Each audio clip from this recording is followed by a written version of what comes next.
don't know, Tim Brown is IDEO's CEO, and Zvika has a mouthful of a title. He co-leads the World Economic Forum's Center for the Fourth Industrial Revolution. I get all of it? All right. So I thought what we'd do today is just do 25 minutes or so of my questions and then open it up to you guys to hear the questions that you have for these two amazing folks. And so my first question is really for Zvika. It's to catch us all up. What is the Fourth Industrial Revolution and why do we have to care about it? That is a great question, and I'm so excited to be here with you guys today. Huge fan of the CoLab, and great to see. I came to the initial sort of project showcase a few months ago, and seeing how they've evolved over the past few months is really great. So what is the Fourth Industrial Revolution? It is quite a mouthful. But basically, what we're looking at is recognizing that we're actually, if you look at the phases of development and looking at how technology impacts society, there's this taxonomy that's been used by historians and sociologists of the Industrial Revolution, when technology has such a significant impact on society that it fundamentally alters the economic landscape, the political landscape, the social landscape.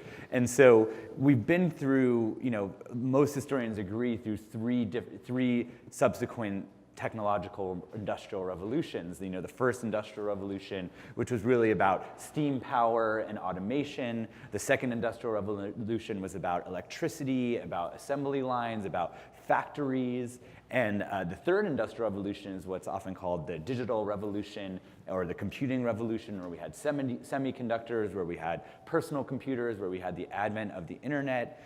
And so now the founder and executive chairman of the World Economic Forum, Klaus Schwab, published a book 2 years ago arguing that we're actually now in a fourth industrial revolution.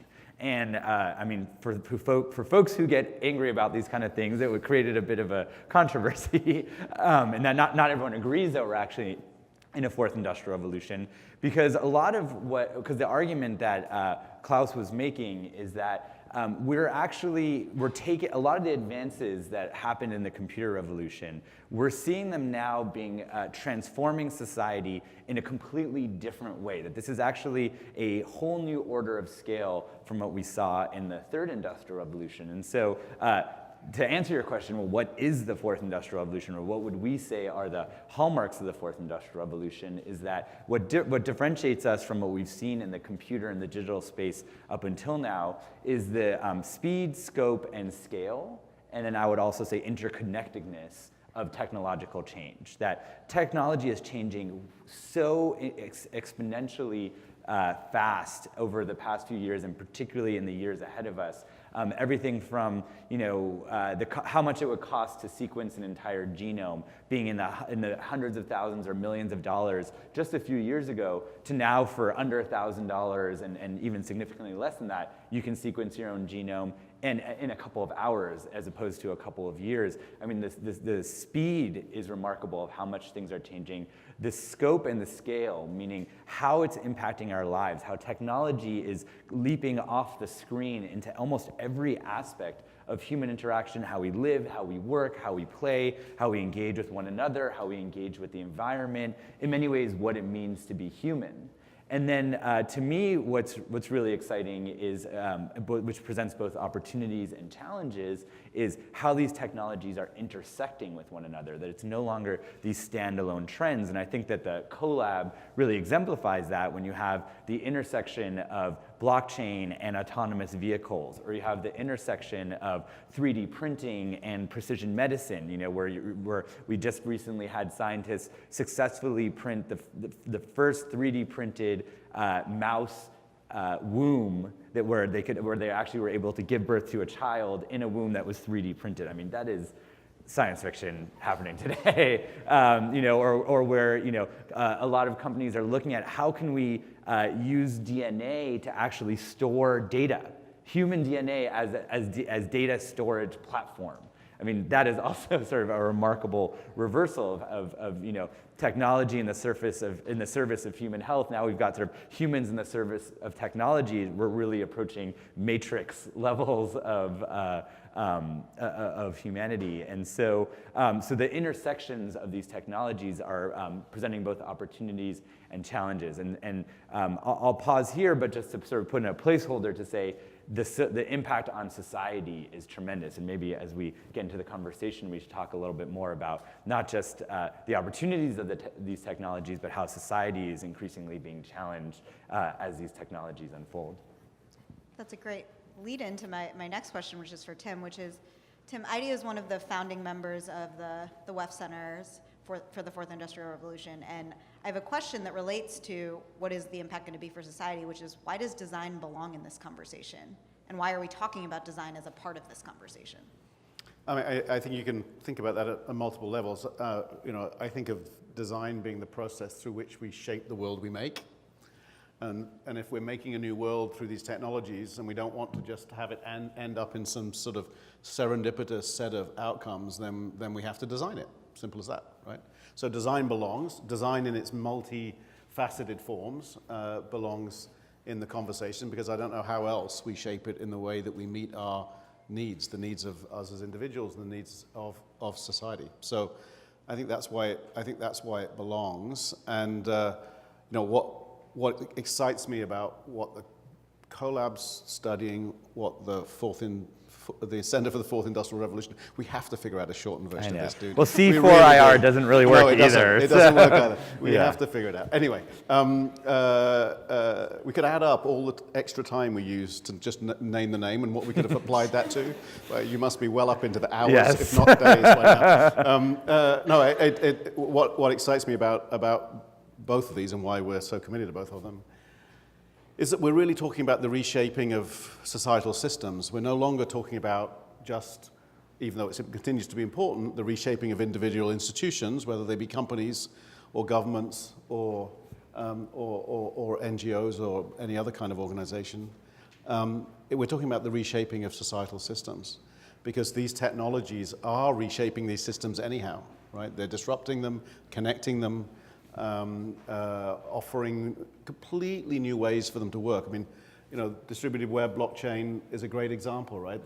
That things that required these large systems, arguably societal systems, things like stock markets and banking interchange systems, we relied on those to operate the societal systems to do with payments and banking and taxation.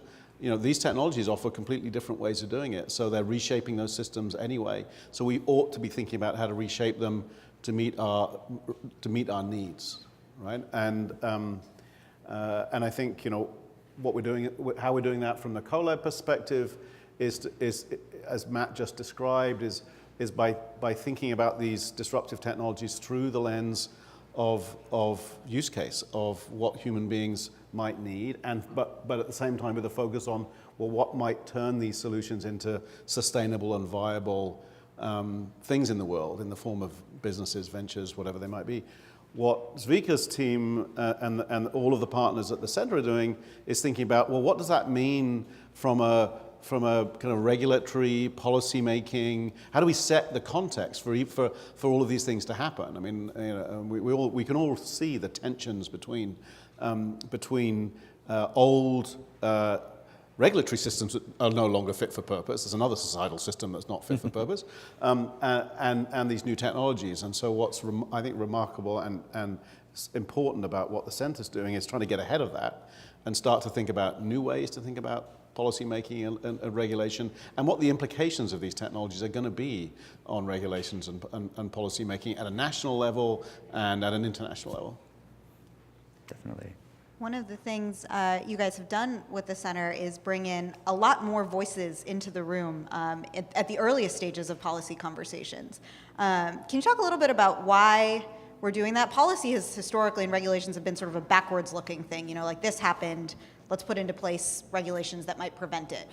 Why are you kind of bringing in all these different private organizations, governments, design firms into that conversation at the earliest stage?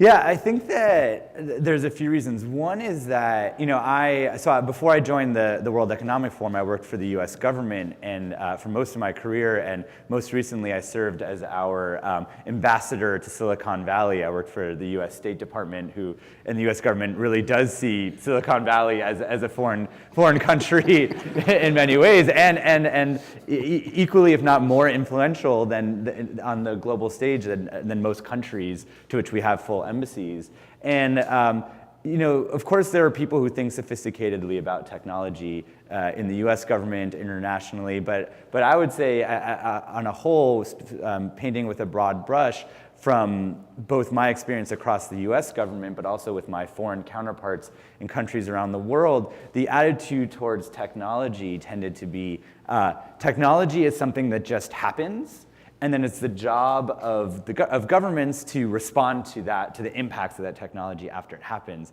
And I actually think of, there's this scene in Austin Powers, I don't know if you remember, where he's like driving towards somebody in a steamroller and he says, "No!" And they're like coming slowly, and the guy's just standing there. And that's kind of the best metaphor. I actually just downloaded the clip onto my phone because it's just like the best metaphor of how government treats technology. Like they see it coming down the pipeline and they're just waiting till it gets here to respond to it. And I at least did not encounter a lot of sophisticated thinking about, well, what can we do now before that technology steamrolls us to actually shape the trajectory of that technology? So 2 quick answers specifically to your question. Why are we trying to bring more diverse stakeholders into the conversation earlier? So one is that, getting at what I was talking about before, the scope and scale of impact of these technologies on society is going to be unprecedented. The amount of people that are going to be impacted by this and the way that they're going to be impacted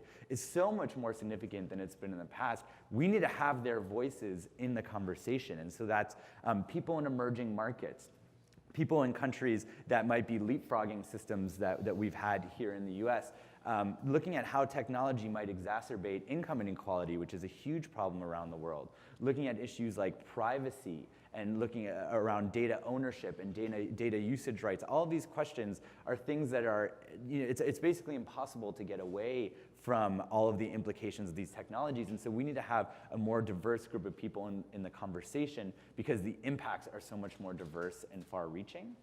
And the second argument that I would make, particularly around policy and governance, is that as technologies change at a faster and faster pace, government is falling further and further behind. And yes, we're doing a lot of work. We're partnering with 20 different governments from around the world at the center to help make them more agile. But at a certain point, government cannot keep up. And so we have to look at who are the other stakeholders in society that can help address some of those challenges that Tim was mentioning. How can we protect vulnerable populations? How can we make sure that people aren't exploited, that their privacy isn't being violated? And so those are no longer just questions for government. Those are questions for private sector, questions for academia, questions for civil society, questions for individual citizens. And so we need to think about the expanding roles and responsibilities and expand the way that we think about policy and governance to grapple with these more far-reaching implications of technology. And then this question, I think, is for both of you. So at the CoLab, I think it's not going to come as a surprise that we have this theory that organizations are going to need to work together in the future in ways that they're not really built to do today or don't do naturally today. And one of the questions I have for you guys is, what is the role of collaboration? We have these technologies, they're disrupting historical middlemen, they're changing societal systems, we're trying to adjust our policy to reflect that. How can organizations think about how they should collaborate in this coming change? Again, I mean, to start off at a high level, I believe that collaboration is the mechanism that we, as human beings, have invented to speed up evolution, essentially, speed up system change, right? Because again, I mean, you could rely on normal competitive processes to eventually change systems, and that's what happens in biology, right? I mean, conventional competition between species causes systems to change, causes ecosystems to change, but it takes a long time. We don't have the time, and the cool thing about human evolution is we got to some things up here that allow us to speed normal processes of change up, and collaboration is one of those, one of the most effective ways we've come across so far of doing things together in order to speed up change. So I just see collaboration as being one of those fundamental processes. However, we're challenged in the ways that we do that, right? I mean, we've designed organizations and institutions to be, arguably reasonably good, not necessarily really good, but reasonably good at collaborating internally within the system that they have built. But we really haven't got very many great mechanisms for collaborating across the boundaries of that. We rely on competition for change when it comes to reaching across the boundaries between organizations, at least traditionally. And then the only alternative to that has been centralized control, which also doesn't work very well. A few folks have tried that out, not work very well. So, and so we do need to find new mechanisms which encourage collaboration that can speed up the pace of change. And I think in both cases, both in terms of the center and in terms of the CoLab, is that one way to do that is to move far enough upstream that some of the barriers that get in the way of collaboration become slightly less important, right? Where we're not talking about in the moment assets, IP, whatever that could be that's valuable right today. We're talking about things that are going to be valuable in the future, and so it's possible to have kind of forms of competitive collaboration that make sense, that are rational. Right? They're rational because it reduces risk, it increases speed. These are all things that Matt was talking about before, and it's less expensive, right, to do it together. So I think that's a pretty good place to start. I hope as we explore more and more how do we commercialize some of these ideas that we can also develop interesting ideas for how you continue to collaborate as things get closer to the market. But I don't think we should have any doubts that will be challenging. But I think the arguments are very strong for why collaboration is both necessary and a huge asset when it comes to encouraging the speed of system change. And I think that picking up on something we talked about earlier is that collaboration, I would argue, is becoming increasingly necessary. It's always been necessary, but increasingly necessary in the fourth industrial revolution because of the intersection of these technologies. At the World Economic Forum, this sort of eminent organization that's been around for 40 years, historically we had been organized by industries, right? So we had a community of folks in the telecom industry, community of folks in the energy industry, community of folks in the automotive industry, and they would meet as a community. And 2 years ago, we realized that you can't solve these big global challenges that are coming down the pipeline in these stovepipes of industries and sectors. So we actually reorganized the entire organization into what we call systems initiatives, where we have shaping the future of mobility, shaping the future of energy, shaping the future of education, but not just having companies in those industries, but bringing together all the stakeholders in our mobility systems initiative. We have automotive companies, but we also have energy companies and insurance companies and device manufacturers, because all of these different industries need to have a seat at the table, of course, with relevant government officials, with relevant NGOs and civil society activists. We need to take a more systems approach to these challenges because the technologies are not staying in their lanes, and of course the challenges are not staying in their lanes. And so we can only tackle increasingly complex challenges with increasingly diverse voices in the conversation. Yep. Have you found that organizations are thinking about themselves as systems? One of the things we talked about yesterday was sort of balancing this need of today I've got to keep the lights on and I've got to continue to operate my business as usual while seeing this train coming down the pipeline where my business is going to have to look very different in the coming years. So are you seeing them start to shift to think of themselves as part of larger systems? So my guess is that for all the people in this room, the answer would be yes. But I'm not sure that everybody in this room would say everybody else in my organization feels the same way as I do, right? I think in some ways, that's what attracts all of us to this kind of activity, because we do see it as being a systems a systems problem, and we see ourselves as being systems, and we see ourselves as being part of systems. And I think it's in the nature of it. I mean, it's in the nature of innovation, right? If you're thinking about innovation, if you're trying to make innovation happen in your organization, and you're looking out at the world in terms of what are the big challenges and what are the big opportunities, it doesn't take long before you realize it's a systems problem, right? I mean, you have to have a lot of blinkers on not to see it that way pretty quickly. But in every one of our organizations, I imagine it's true for Zvika. It's certainly true for IDEO. There's plenty of people at IDEO that don't see it that way, right? It's like we want to solve problems in this thing that we're really excited about. We've been working on it forever. We want to keep working on it, right? So it's not just an industry problem, or it's an every organization problem, right?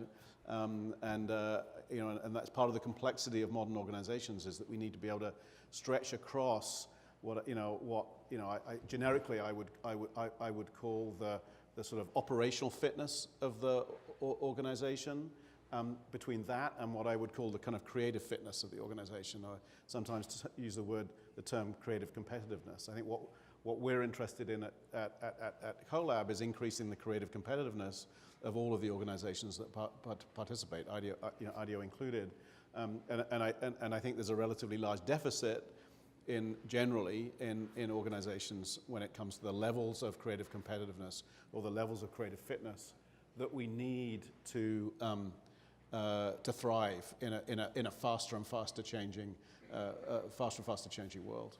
Definitely, and I would say that, speaking specifically in this sort of Bay Area context, in the 3 years that I've been out here, I've seen, particularly in that time period, what I would argue is a sea change in how tech companies and the companies out here in general are thinking about this question of being part of a broader system. And I don't know if it was the Trump election or Brexit or some of these broader geopolitical trends sweeping across Europe and Latin America, and of course here in the US, a real shift in consciousness about what is the role of the private sector, of the tech sector, in grappling with a lot of these broader systemic challenges. I mean, even if you look at even 2 or 3 years ago, the attitude of when these technologies were being used for nefarious purposes, the response tended to be, don't look at us, we're just the platform, or we're just the hardware, we're just the software. You can't hold us responsible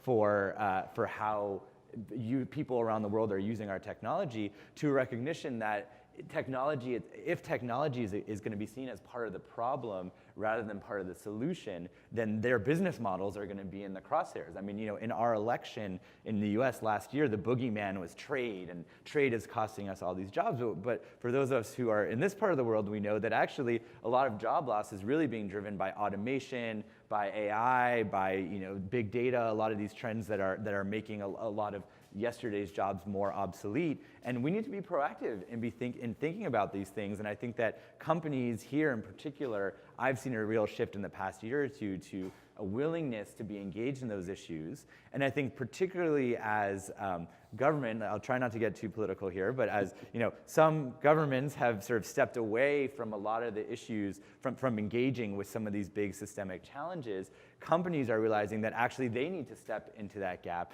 and take a more proactive role. And whether that's Airbnb deciding to host refugees on their platform, houses on their platform, or whether it's the Breakthrough Energy Coalition being led by Bill Gates and others in the Valley saying, okay, if the government is not going to fund investments in clean energy research, we're going to step up and fund those. And so I think that companies are having more of this consciousness that they operate as part of a system, and are being more proactive in stepping out of what might have been their traditional, more hands-off role. And so there really is this need to foster that collaboration so that we can take advantage of this new consciousness.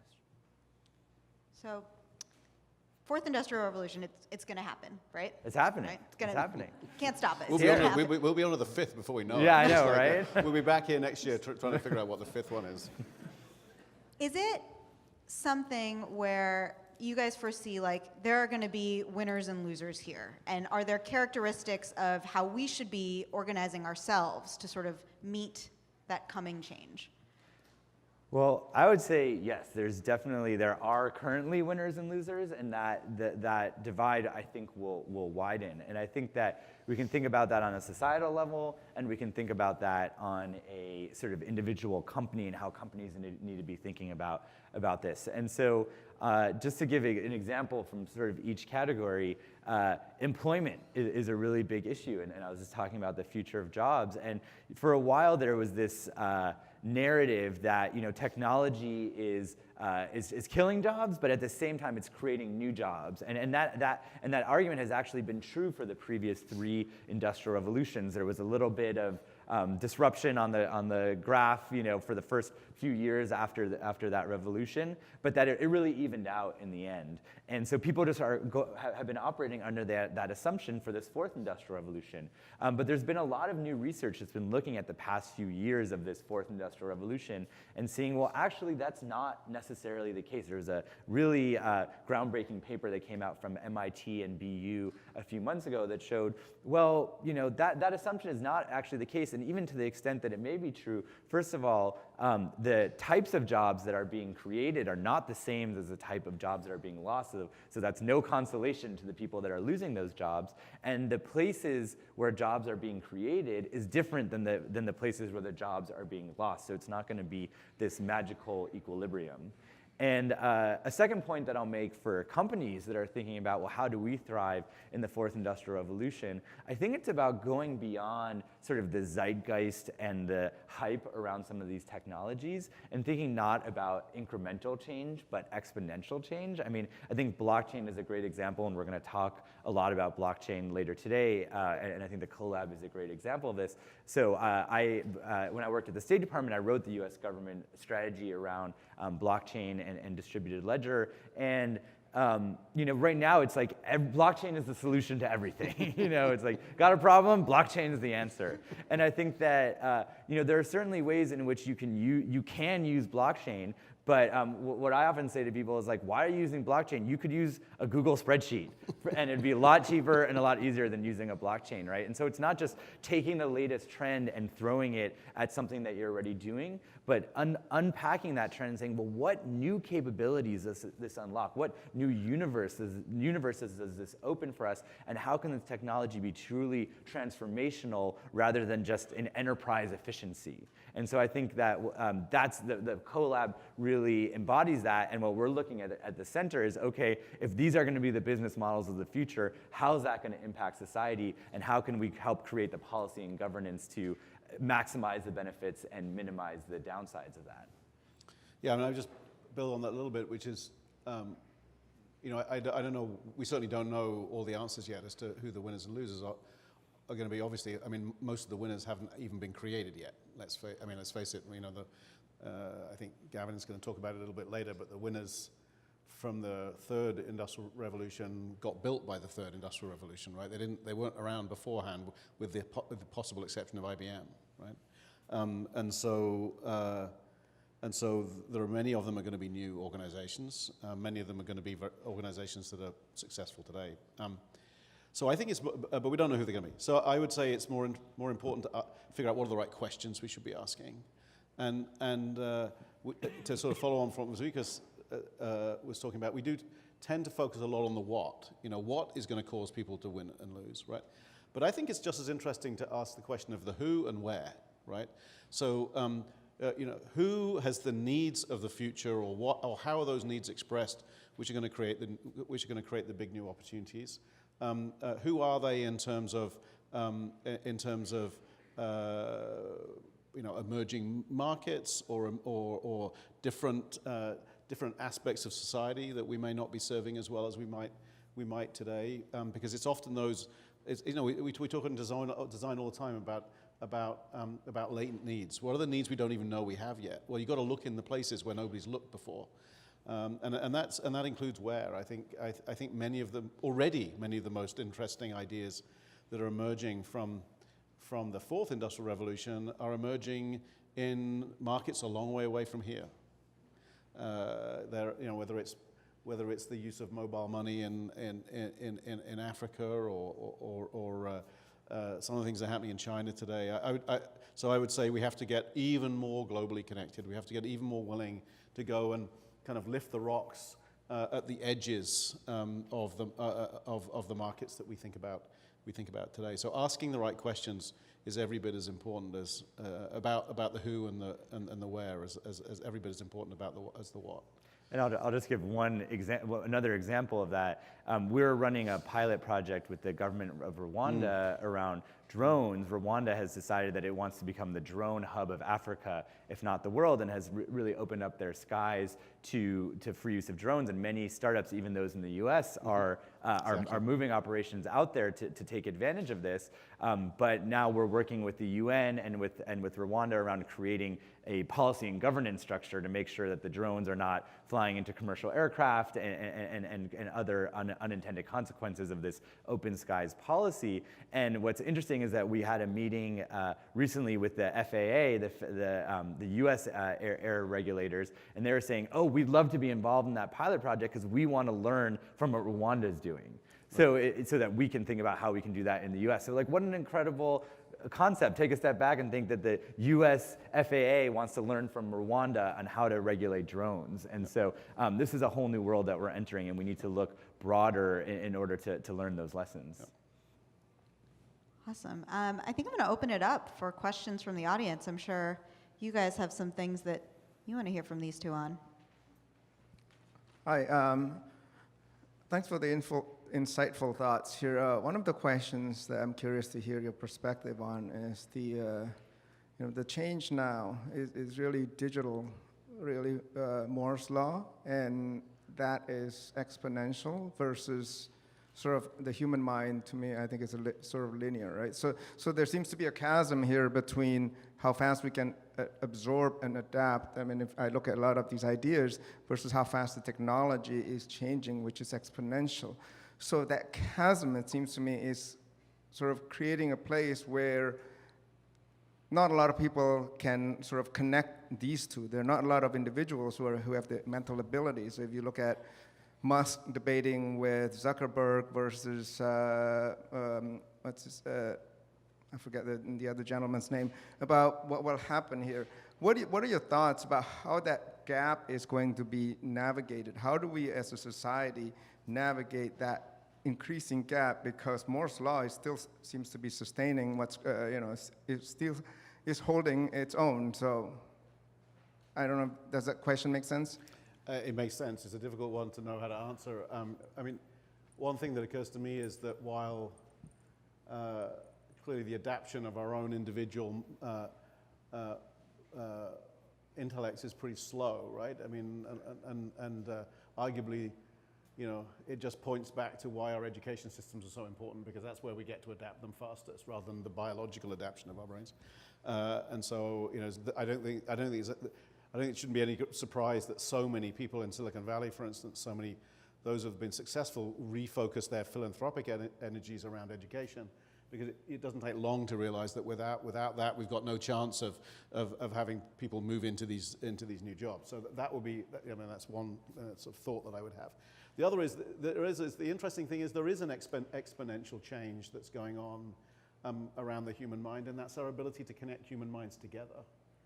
And so, we might suggest that many of the phenomena that we've been seeing recently that have been maybe even surprising us a little bit, because some of them have been negative phenomena, like the fake news phenomena, are really to do with connecting minds together. They're not to do with changes in our own individual, changes in our own individual minds. So there are some interesting exponential properties that are going on in society through this connectiveness that, arguably competes a little bit with Moore's law. It's not only about the changes in technology, but that's new, right? We've never done it at the scale that we're doing it today. And right now we're connecting people's ability to share thoughts, but in the future we're going to be connecting people's ability to do a lot of other things, right? And move many other things around, kind of in a frictionless way. And I think that's going to lead to some emergent behaviors that we don't know about today. We're going to learn about them, and that may well create as many challenges as it does opportunities. but it's certainly going to be, I think, a fascinating thing to look at. Yeah, I would just add two quick thoughts. One is that while Moore's law in the strict sense may still apply when it comes to chip size and processing power and cost and sort of the exponential decline in that, but it doesn't apply for a lot of these new technologies that we see coming out of the fourth industrial revolution. Just giving you the example that I gave earlier today about the cost and speed of sequencing genes. If you did a sort of graph of Moore's law, it might look like this, and if you tracked the cost and the speed of sequencing genes, it would kind of look like this. And so we're moving much faster. So we're definitely entering a post-Moore's law era for a lot of these technologies. And the second point that I would make is, yes, the technologies are changing much faster than people can process the implications of those changes. And I think that I see it from the policy and regulatory side that a lot of times, regulators and policymakers are saying, well, we need to protect people and we need to give them all these options about their privacy and about, how we treat their data. And what we're seeing on the consumer side is people don't care.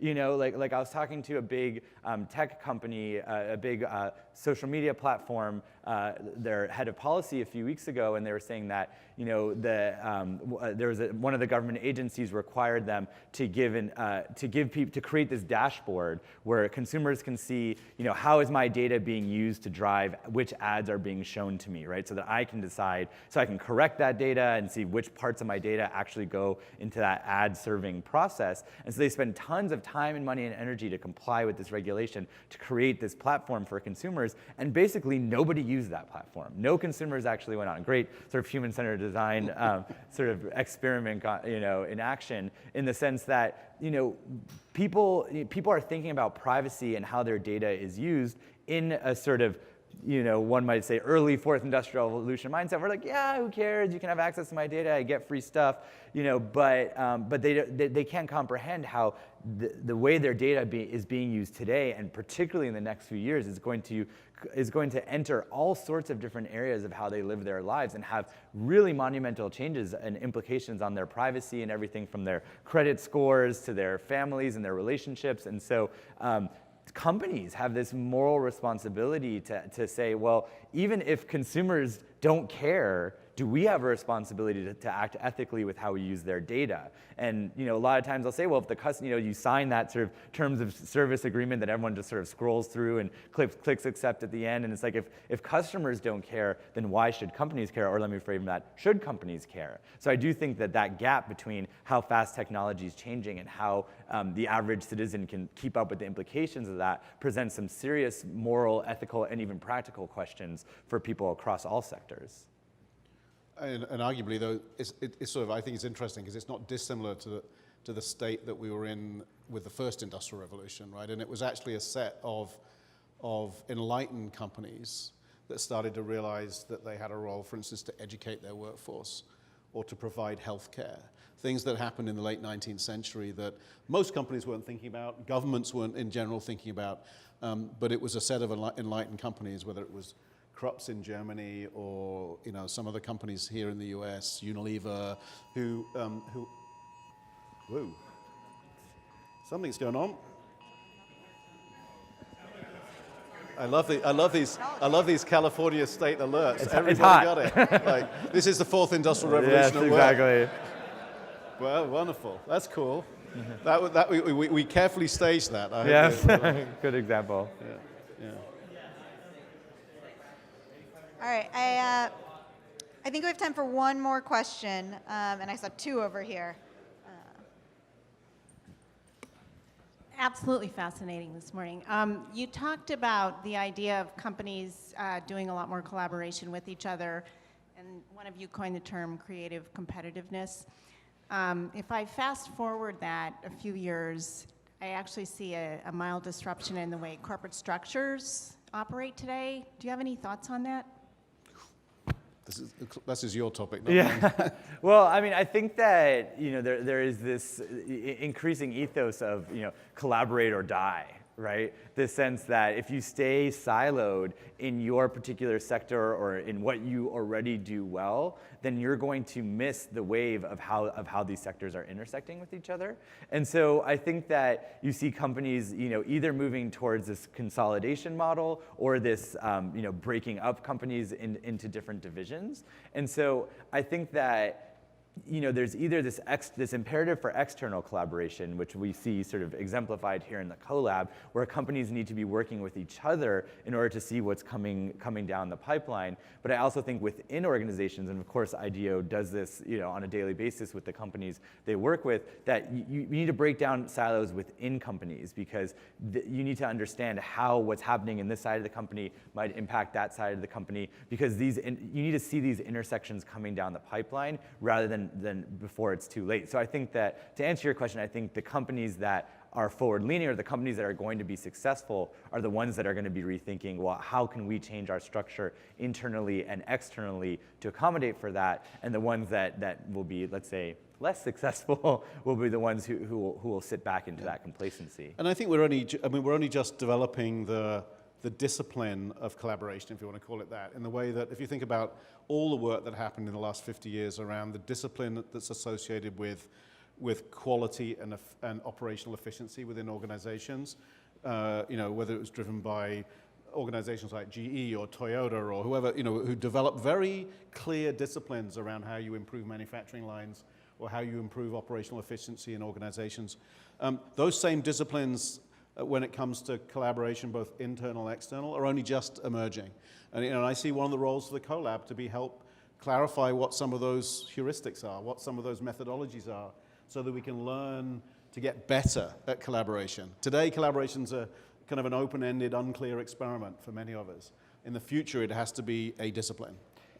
Yeah, and I'll just underline something that you said earlier, which is that we need to get out of the mindset of like the very near-term, short-sighted competitive advantage or the search for the competitive advantage that gets in the way of collaboration, and maybe move up the value chain or sort of lengthen the time horizon in which we look at collaboration. And that's why we increasingly need these neutral spaces where people can put aside their need for that little millisecond of competitive advantage against their market competitor, but come to a place like the CoLab, or come to the Center for the Fourth Industrial Revolution, or what the World Economic Forum. Really what we've been doing for the past 40 years is being this space where competitors can come together, put down some of the petty disagreements, and say, how can we collaborate for our mutual benefit and for the benefit of society? So putting in that pitch for these kinds of neutral spaces that can allow that kind of collaboration to everyone's benefit.